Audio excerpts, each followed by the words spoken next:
So everybody's saying you've got to drop him, so I said, you've got half an hour. Man of the match. The only thing that needs to change is they need to go for old managers again instead of young ones. They're not going for young ones either. He's there, come on, we need to beat these. And when the players have all moved on, I tapped the words, you don't have to I have to tell Yuri Ivan Campo, you know, look, unfortunately your legs are going a little bit, sorry. Did you say that to him? No, I just said you're going to America, aren't you? Well, it is almost Christmas and we have got a gift for you on today's Wayne Rooney show. Myself, Wayne and Kay are joined by the one and only Sam Allardyce. Well, firstly, Sam, welcome. Thank you very much. Lovely to be here. And secondly, Wayne, you must be really pleased to have Sam on because he's someone that you've spoken about already on this show a lot. Yeah, no, it's great to have him on. Thanks for coming on and obviously worked with Sam. Not long enough. Not long enough, yeah. Half season at Everton and... Is that all it was? That's all it was, yeah. I don't know why, but to me it feels like longer. Maybe it's because you've spoken about it. Had an imprint on you. Yeah, no, I think I've said before, what really surprised me is the detail what Sam went into, and I don't think he gets the credit he deserves that, because like we talk about, you know, the science in football now, but it actually really opened my eyes seeing how much Sam went into detail. So. You were one of the first, weren't you, to sort of like... Well, I enhanced it in the 2000 when Bolton got promoted, 2001, and we were talking about it before. A lot of the stuff came from NFL in America when I played at Tampa Bay Rowdies, and I went up looking at the NFL lads who were training pre-season and seeing the staff and everything. So it had a massive effect on me. So my life was, by the time I got to manage it, it was about experimenting, and I did all the clubs in the lower divisions to get where I got.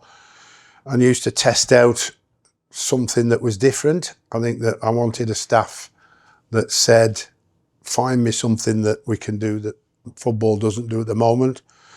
So we sectioned off every department and we gave the responsibility to the head of that department, and they had to come and create their own way forward on what we're going to achieve and what we're going to do, which opened up their minds to saying, can we get, might be this piece of equipment in, can we go and visit this sport, or can we do that, or can, you know, what are we going to get? You know, I mean, why are we not drinking this type of electrolyte, and why are we having food, or why are we not having food at the end of the game? Where's proteins lie? What about ice baths? Cryotherapy unit, first in the country.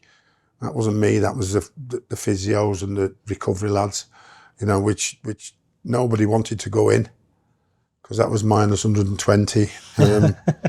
I'll be honest, that was one of them. I've done that twice. When you come into Everton, remember you come in and said you have to go in after training. If you don't, you get fined. So I went in once. I felt sick, because I was at the end of my career really.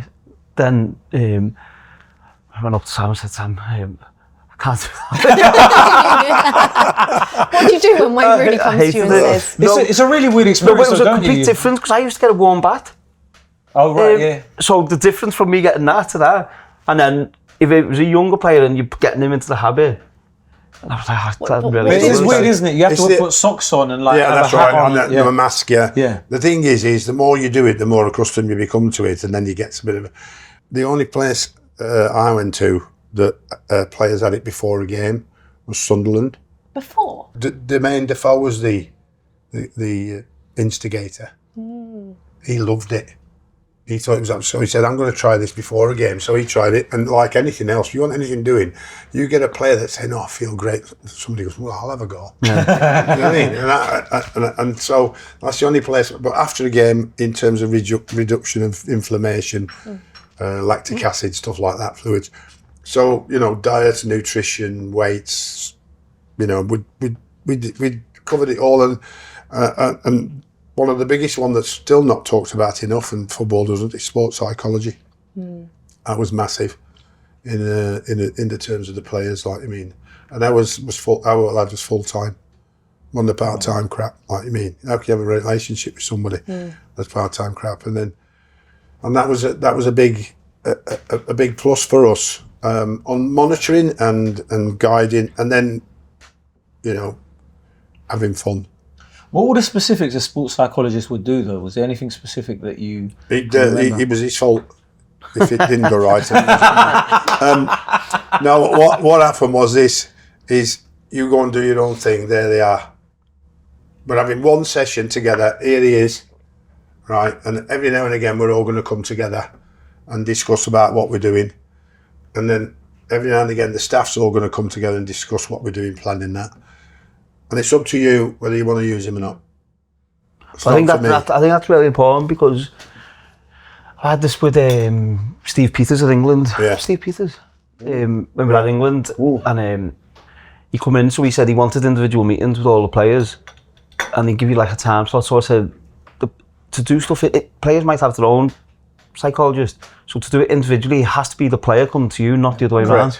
And then if it's in a group, fine, you can do it in a group. That's not a problem. But so that's where, as players, when we were playing, we were like, well, some will go and see you, some won't.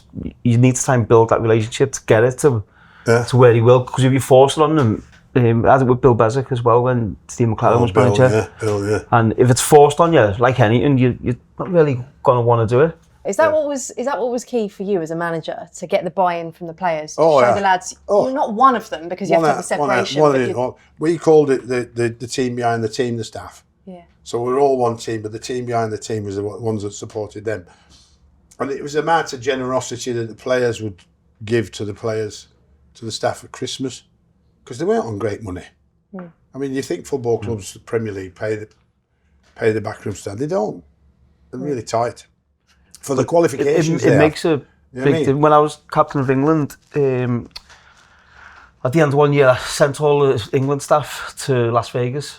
Yeah. So paid for them all to go out to Vegas, and paid for 2 pool parties for them all and stuff, and just Yeah, that's amazing. They were like absolutely, because they wouldn't be able to afford to do it, and so players doing things to the staff makes a massive.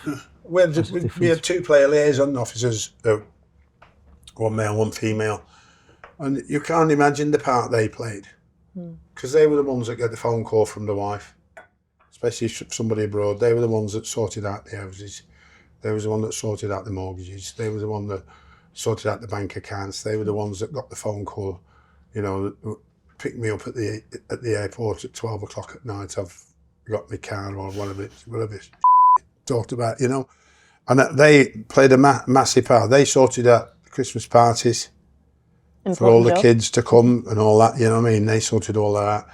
They used to take the wives out, and my missus used to go with them, Lynn used to go with them. They used to go all that like me, and she used to get a bit of abuse sometimes. Why my Johnny not playing? He's better. You know what I mean? But you go, I'm not the manager, you know what I mean? But we, that was a bit of the fear. I mean, you got so many foreign players that came in at that time as well. The player liaison on how quick they settle in, because a new centre forward comes in today, he's 100 million quid or now whatever it is, and his wife comes with him from abroad and they don't speak English. What do you do?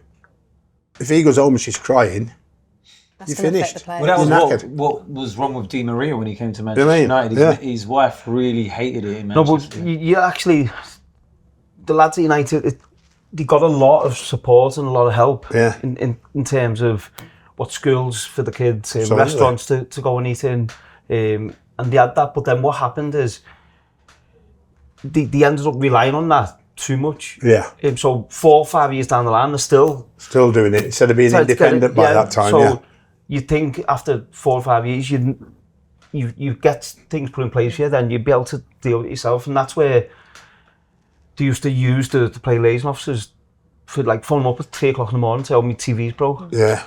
And do you know what I mean? And you're just like, it's wrong. You shouldn't. They're not there for that. So. Parking fines. What about that one? They come in like with Diouf. They get the parking fines about that many. Like, I mean.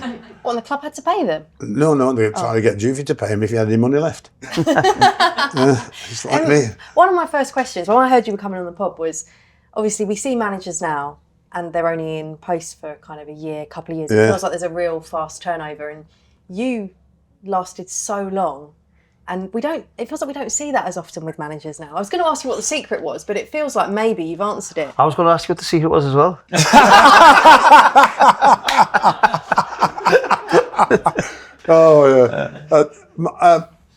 I've done the hard yards. So playing in every division and managing every division. And then when you get there, so there isn't really anything I've not seen, done or heard. So from good and bad. So all that knowledge. I'm a dyslexic, so my brain is full of knowledge because it doesn't retain knowledge reading. It doesn't do that. So mine retains its knowledge via listening, watching, and learning. Like I mean, so it's only later on in life that I saw that as a massive advantage. In my life and at school, it was a massive disadvantage. But I think that's one of the things that helped me because I remember. So doing the hard yards with all the lower divisions, dealing with all the directors, and this is where my life comes in when I talk to managers and mentor them. It's not you dealing with the players. If you can't do that, you shouldn't be in that game. It should be easy for you. Dealing with your directors and your sporting directors and your owners, dealing with them is much more difficult and much more important, because without that relationship with the owners and without the fact that I could go to Farhad Mashiri and say, we need to go to Dubai. Yes, okay, Sam, and put a private jet on. You can only do that if you build a relationship. Was that always one of the first things you That's one of the things. The trouble is now you don't speak to the owners. You speak to other employees at the football club. So Steve Parish, I took Steve Parish in the dressing room when we got beat by Sunderland, and when we're both fighting relegation, and Steve came in shouting and screaming in my office like me, and Steve did, and I went, come on then. What? I said, come on, you're going in the dressing room and telling him. Go and tell him how you feel, because he's a true Crystal Palace fan and owner. You know what I mean? And he, by the way, it was a cracking 20 minutes. I wish we could have recorded it. Absolutely slaughtered him.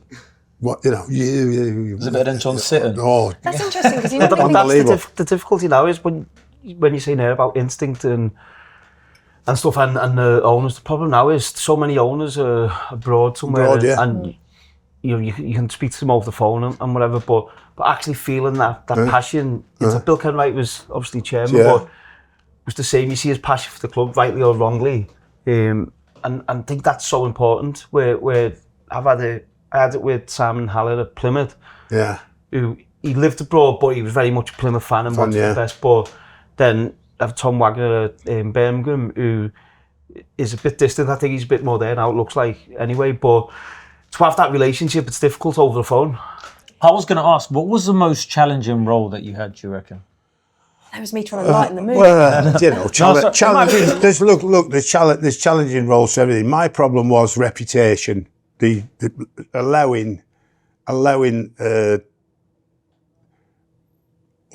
managers as well, by the way, not just the press and the media, saying long ball Sam. I should have killed that at the early stages, because when it sticks, it sticks. It never releases. So if ever I went anywhere, I'd say to the press officer, do you want to bet? And they go, what? And I say, well, I'll bet you. Yeah. If they don't mention what style of football you're going to play in the first minute, I'll give you £100. And if it goes past that before they mention it, you give me a tenner. And I always ever give him £100 all the time, because within 15 seconds is what style of football you play. I feel quite bad, Sam, because I came in one of your first interviews at West Brom. Yeah, and you'd say that, would you? I don't think I did, but if you never had to play it, it means I must have. But the thing is this: the answer to that is winning football, and that is. But punditry, and we've all done it, and I've done it. I don't do it as much now because I just do my own podcast. But balancing out the fact that who are what and where you do and what you got to do, is that everybody seems to think that's it. Nobody mentions. Well, they do mention Yuri and people like that. But do you think we played like that when we had Anelka? We had Yuri Yorkcraft, JJ Kocher, Fernando Hierro, Ivan Campo, El Hadji Diouf, Gary Speed, Kevin Nolan. I mean, Stelios and a couple of. I mean, it's an international world-class team, nearly. Arsenal used to hate you. And he said, "Well, Arsenal couldn't win them. It was nice winding them up, but the fact of the matter, it was disrespecting those players, calling us that. So everywhere we went, it's this plays this long ball.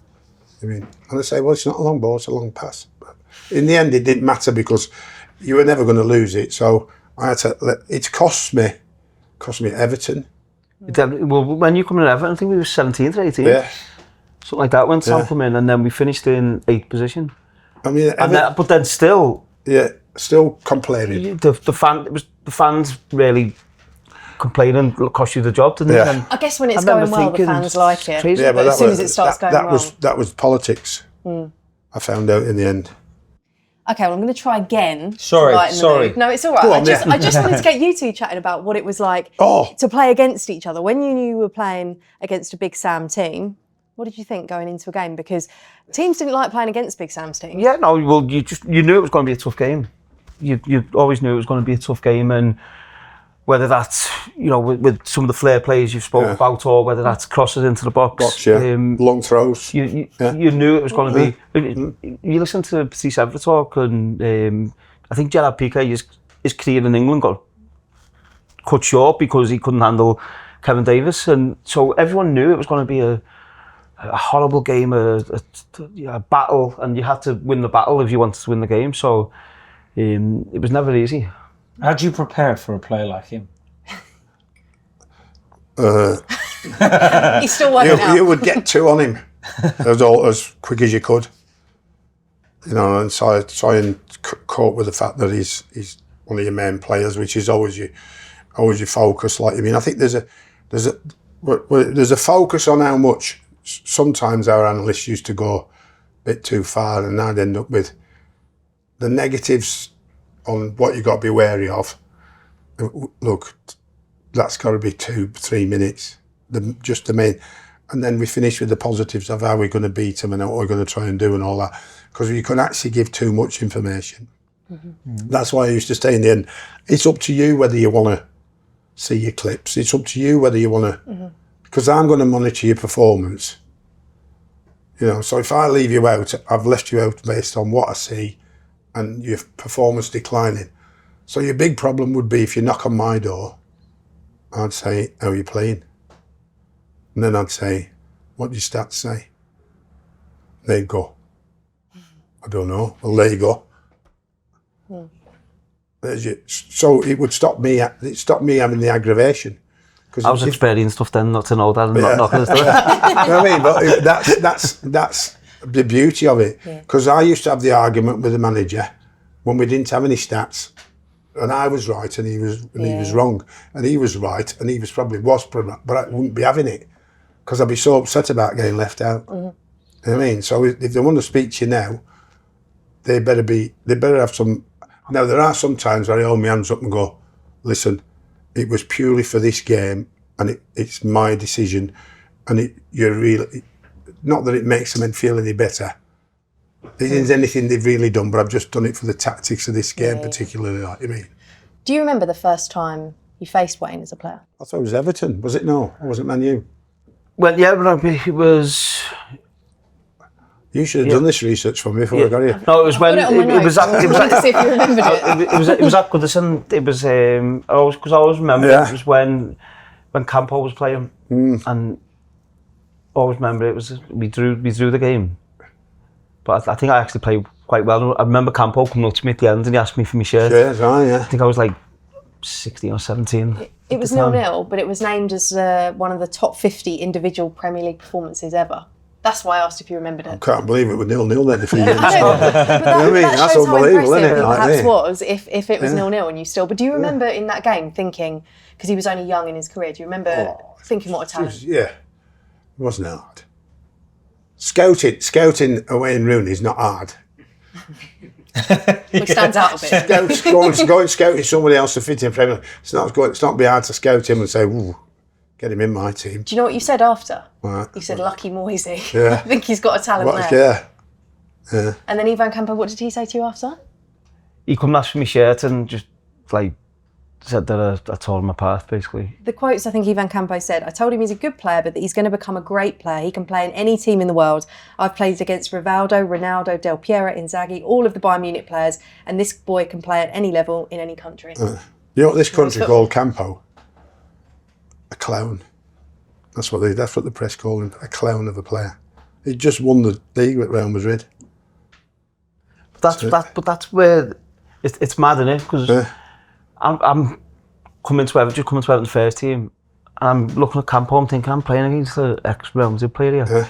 Wow. So like you get excited, and you're thinking like, if I can get the better of him, then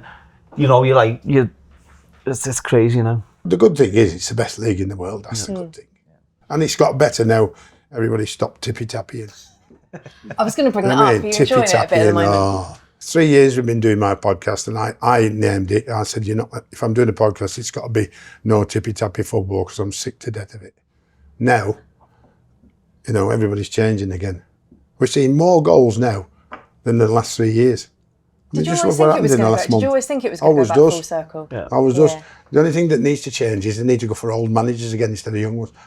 Is that a come get me, please? They're looking for young ones here. One thing what really stuck with me, so you can talk about, Pep's coming and they're playing out from the back and all this. And the one thing which stuck with me, the one thing I used was, remember that Everton, your kick-off? Yeah. You used to go as high as you can into the D. That's right, yeah. And get bodies round it. So then when I went into coaching, I remember everyone was kicking it to the side and I was like, what's the point? I remembered that. Get snow on it, I used to say. I thought, right, so we've got Benteke at DC United. Yeah. So I said, right, what we're going to do, as soon as it comes back to the keeper, you sprint and you've got to get to the D. Get it as high as you can. You compete the first ball and get bodies round, because you might get the second ball, get a shot, or runners in behind him, whatever. Makes sense. And then now I'm looking at the kick-off, so they're just putting it out to play. I know. I'm like, what is going on? The tactic behind the madness. I think that the life you get from what ultimately Sky changed football into in this country is just marvellous, I think it's one of the challenges we have. One, we have to be good enough to deal with it and face it, but you can't, because there's always a downside to success that you get in football. And I think that what weighs the best is how many great times I've had. So, when you look back, what are the highlights? Well, one, as a youngster, being a professional footballer. So I say, when I left school at 15, I've never worked. Wow. That's when I do my Q&As and all that, so I haven't had a job really, because everything I've had a great job and got paid for it. So what youngster coming up today wouldn't want to dream the dream that I had that became reality, and I never knew that my life as a coach and manager would be far greater than my life as a footballer.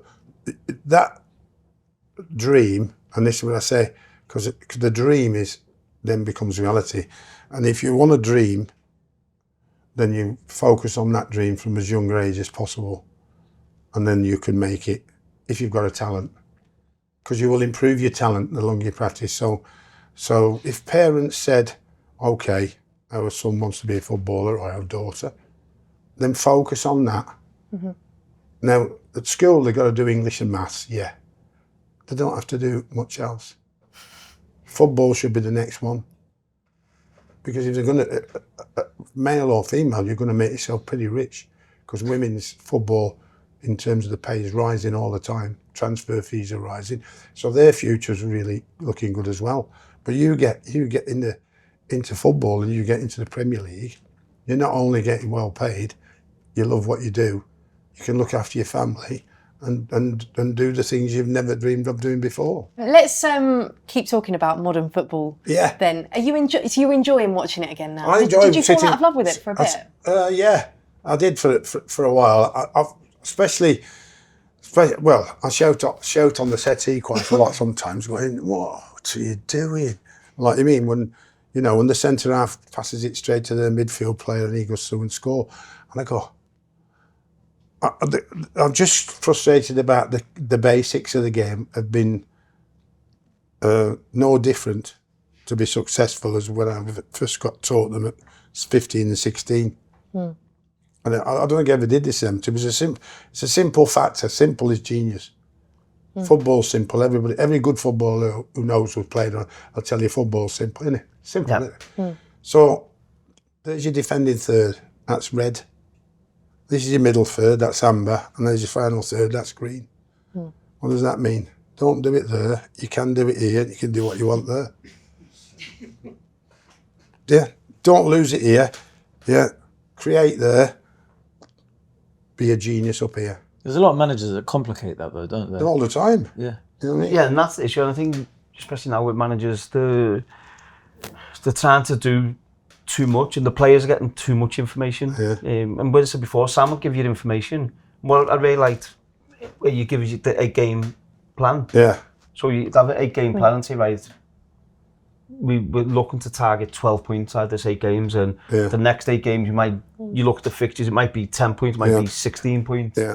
And if you hit your targets, you're going to finish This in much this in the position league, because that's what happens every year if you do the matter. But now players are getting so much information where it's like they can't even think for themselves. Yeah. It is crazy. And like you said, people learn differently as well. So you trying to tell players sometimes, like in a boardroom or whatever, and playing them videos and stuff, like getting them to play a certain way, they might not even retain that information pretty well as well. How much of an impact did Sam have on you as a player? Because you were a more experienced player when you were at Everton with him, and you did brilliantly at Everton. I just wish he was a bit younger when I got there, because he's and being. I mean, he had a great influence when he was there and all that, like you mean. But you know, you're talking about world class, aren't you? Yeah. But he was just, you know, like we all do. I have to tell him he's getting a bit slower. I have to tell him. How did that go down? I have to tell Yuri Ivan Campo. You know, look. Unfortunately, your legs are going a little bit. Sorry. Did you say that to him? No, I just said you're going to America, aren't you? And packed his bags for him. It's not, and the ownership want to move you, not me. So I'm the one that's. I went into Sam and said, "You want me out?" When Sam, someone else did, but but when Sam came into Everton, I was pleased because obviously I'd heard lots about your work and so on, and then a short period with England, obviously when I'd seen the detail he was going into, so I was really pleased. It's obviously Sammy Lee coming in with with Sammy. I mean, that was a difficult job for me, bringing a Liverpool player into Everton. As a coach. When it was, I think it was I mean, what are you doing? The day before we played Liverpool at Anfield. Yeah. Remember Sammy's got us all round in the huddle. And he's there, come on, we need to beat these. When the players have all moved on, I tapped her and said, Sammy, you don't have to I don't love that. Over-exaggerated. You'd love that, yeah. But no, I really enjoyed it. I come back a little bit and was playing in midfield. And, so it was, as I say, if you look at Everton since actually you've left, Moisey's doing better now, but if you actually look since you've left the club, then it's been so difficult I know financially and the ownership and all that, but actually when Sam came in, I said before, we were 17, we nearly made Europe.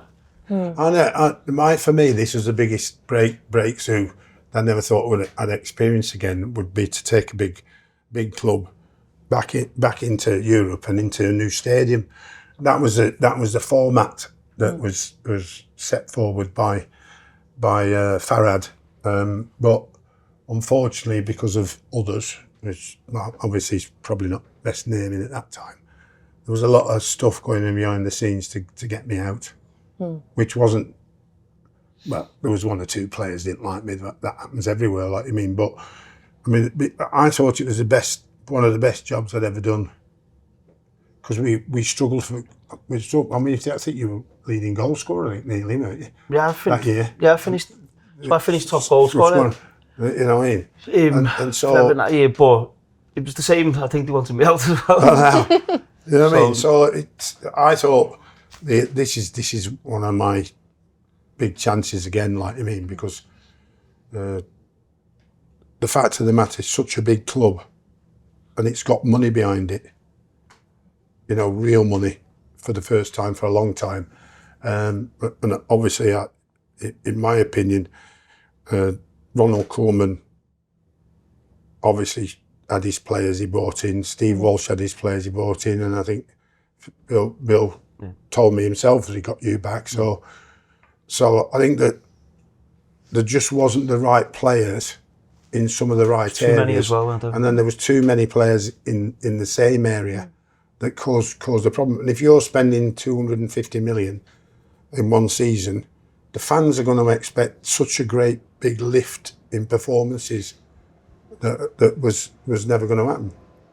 So my job was to stabilise the team, but to finish 8th, unbelievable.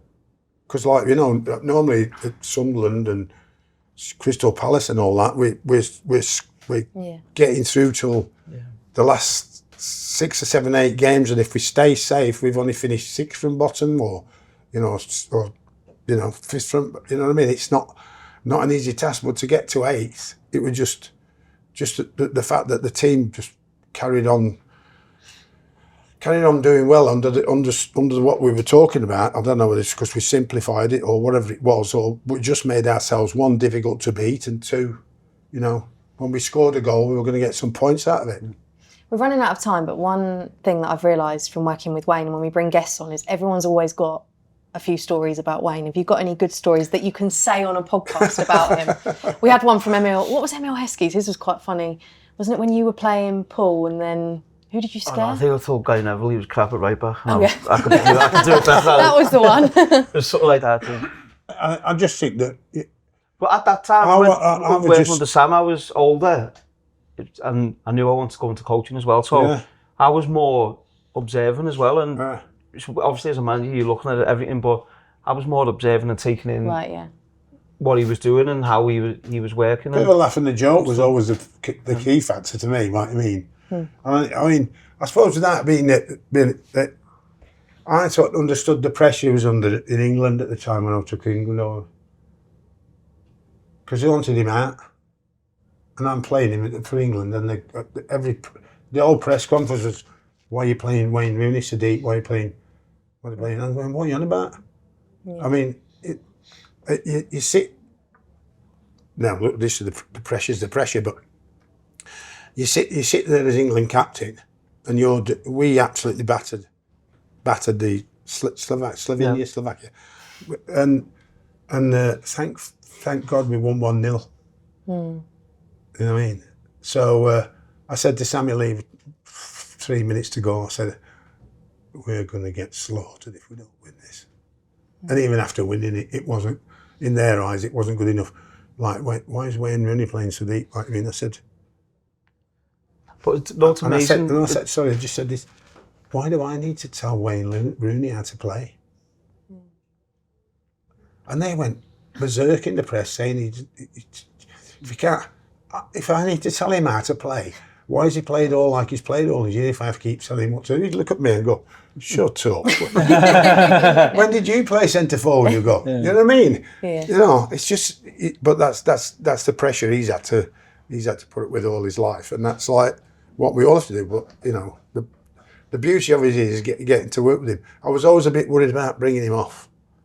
You know what I mean? He's an Everton fan. Most managers are. He's an Everton fan. Yeah. All his life, he's come back to Everton. Especially when you bring me off against Liverpool as well. Well, you know what I mean? And I'm going, but big decisions have to be made. And you'd rather a for the player benefit of the team as well. I always thought he handled it pretty well. Probably not when I wasn't listening, but but at the time.